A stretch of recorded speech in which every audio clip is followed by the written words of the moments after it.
Ignition sequence starts. 6, 5, 4, 3, 2, 1, 0. Liftoff. We have a liftoff.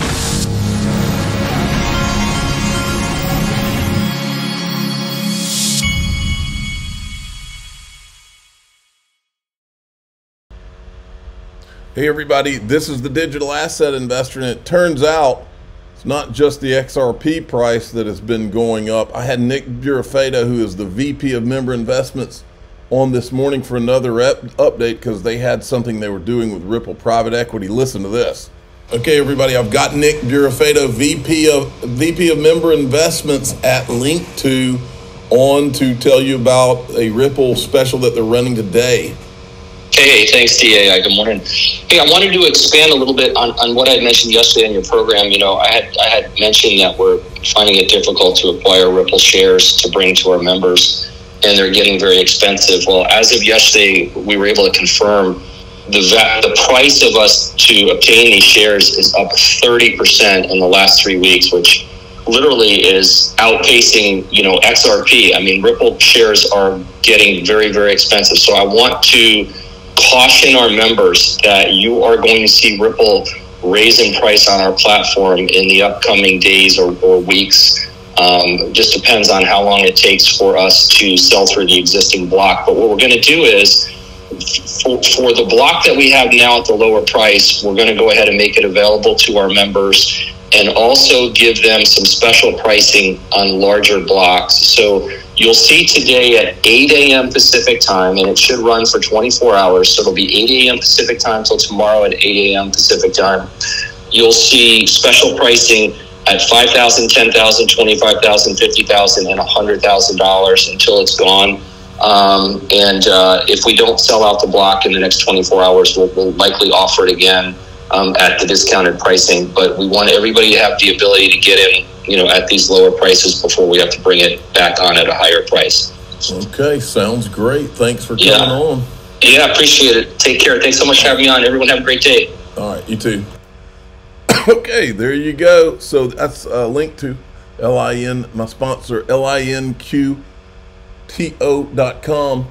Check it out. The market has started to bounce back. We had a pullback there for looks like things are a little negative, but we had a pretty good pullback, which I've been through a lot of these things, and that's pretty natural. You can see it right here. It was everything. It wasn't any one thing, but the prices had gone so crazy for so long that, I mean, the pullbacks are pretty natural. Things don't go up in a straight line. It doesn't work that way.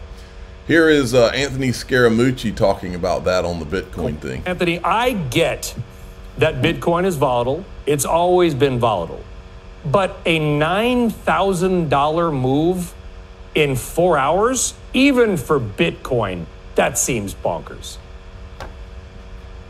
Okay, but I want to take you back to 2021, the lead up. And so you had Bitcoin correct 10% or more 13 times on the March in 2021 from 3,800 to 69,000. And so this is the first big correction. I guess one of the other things we should be talking to people about is that it's a 50% move from the beginning of the year or since the inception of the ETF. So at some point it would had to have had a correction. Now it turns out, because you can detect these wallets and you can see what's moving on the Bitcoin blockchain, it looks like some wallets had released Bitcoin that were mined in 2010. So a big whale out there decided to dump his Bitcoin into the market at the same time as the Grayscale Bitcoin Trust is dumping because of the high fees associated with it. And so, Brian, those two things caused the dip, but you know, Bitcoin's got a bid again tonight. I have a bit clock in front of me. It's trading 63,727 or thereabout. So it did bounce off of 59. And you know this because, you know, you're a technical guy like me. You get to a high that hasn't been reached in 2 years, you could see a flood of sellers there on an interim basis. So I don't read too much into this.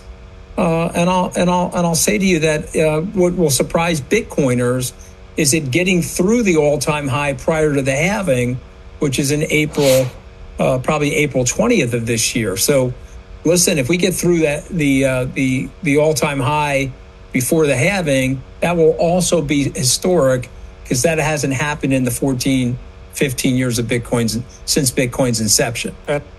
All right. Yeah, this is normal stuff. Check this out. Dark Defender is ready to go. He says, we're proceeding to 77 cents, and it is absolutely normal to have such back tests. And then he goes on, let me see here. XRP bounced back from 66 cents on Binance, but this cannot stop the move after the back test. Then in this tweet, he says this: we had the orange and green arrows, XRP BTC. We reached the support, ultimate. The purple arrow is here. It will be awakening. It will be the awakening of 6 years.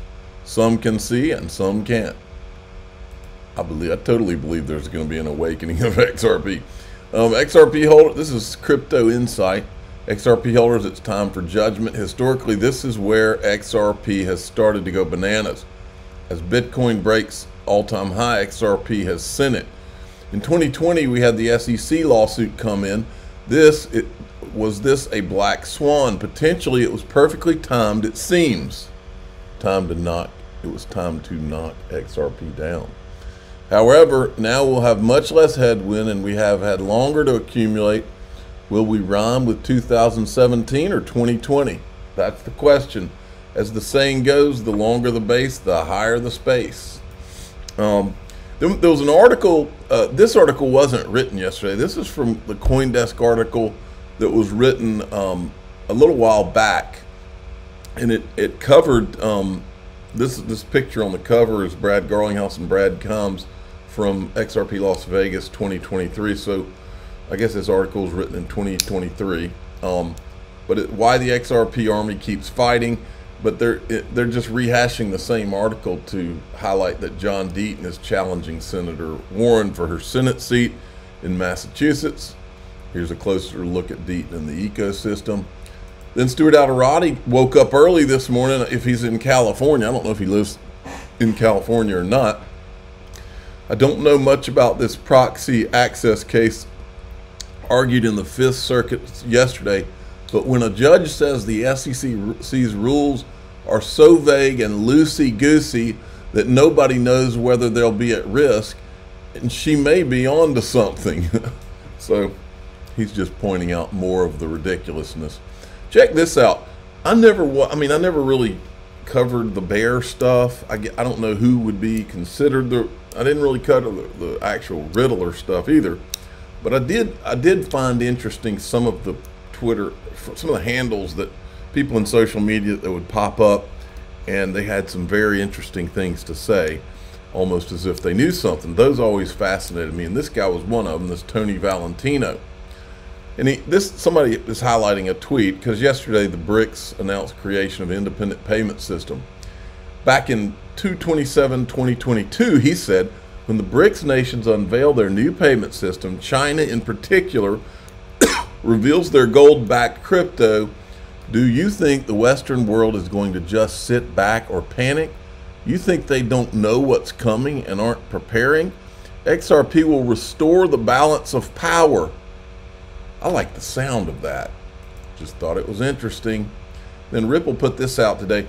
Basically, what I'm getting out of their standard custody acquisition is what is highlighted in this article by Monica Long is that they were able to pick up several regulatory licenses by making the purchase that they didn't have before, like licenses in states that they didn't have covered yet, and that's a good thing.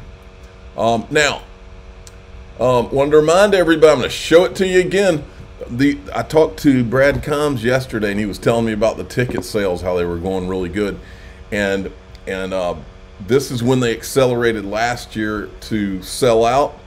We'll call this the road to selling out XRP Las Vegas, because that is what I believe is going to happen. And my prediction is that it'll happen by the end of March. Here's who all's coming again. Counting down to XRP Las Vegas 2024, May 3rd and 4th. Join the XRP community. An all-star lineup of speakers. Ripple CTO David Schwartz. U.S. Senatorial candidate Attorney John Deaton. Link to COO Joe Endoso. Perry Ann Boring, Chamber of Digital Commerce. Lynette Zhang, Zhang Enterprises.